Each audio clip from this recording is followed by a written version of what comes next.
नमस्कार। मेरा नाम कन्हैयालाल विश्वकर्मा, सहायक अध्यापक के पद पर कार्यरत हूँ और मैं अपने विद्यालय में जो फॉलो करता हूँ, अपने विद्यालय में जो मैं लागू करता हूँ, मैं वही यहाँ पे कहूँगा कि हमारे यहाँ विविध गाँवों से विविध प्रकार के बच्चे आते हैं।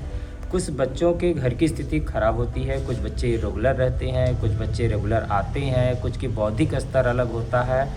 तो सभी बच्चे विभिन्न प्रकार के होते हैं। तो हमें संदर्शिकाएँ जो दी गई हैं, उसका संदर्शिकाएँ इतनी अच्छी हैं, अगर उसका सही से प्रयोग किया जाए तो जो हमारे बच्चे इर्रेगुलर आते हैं उसके लिए तो हम लोग को तो अलग से प्रयास करना पड़ेगा, लेकिन जो बच्चे आते हैं उनका हम निपुण आकलन संदर्शिका की मदद से बहुत अच्छे से कर सकते हैं। संदर्शिका में ऐसे ऐसे स्टेप दिए गए हैं, अगर उसको हम लोग अक्षरशः पालन कर लें तो वाकई हमारे बच्चे कभी पीछे नहीं रहेंगे।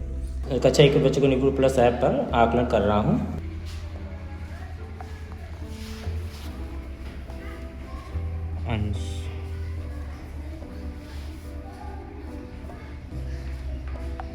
अंश बेटा ये बताएं किस चीज़ का चित्र है ये? थोड़ा तेज बोलिए। गाजर कहाँ होता है बेटा? गाजर कहाँ होता है? खेत में। खाए हैं गाजर?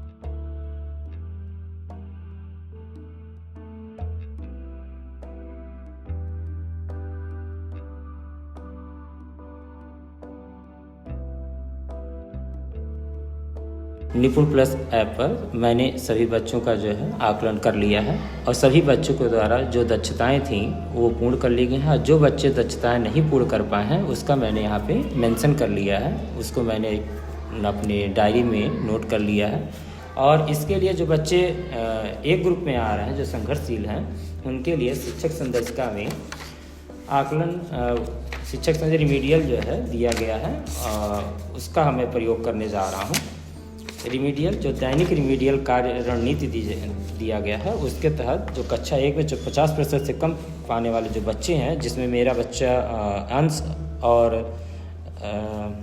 फरहान और उजमा, ये 3 बच्चे आ रहे हैं, मैं उनका रिमीडियल कार्य योजना तैयार करने जा रहा हूँ।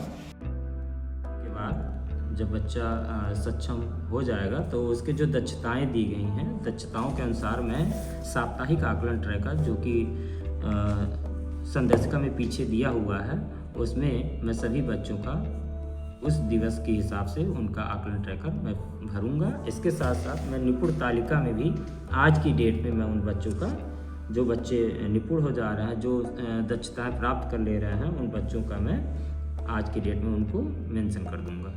रिमीडियल क्लास के लिए जो कार्य योजना तैयार करनी होती है वो हम तैयार करके यहाँ पे प्रस्तुत करने जा रहे हैं।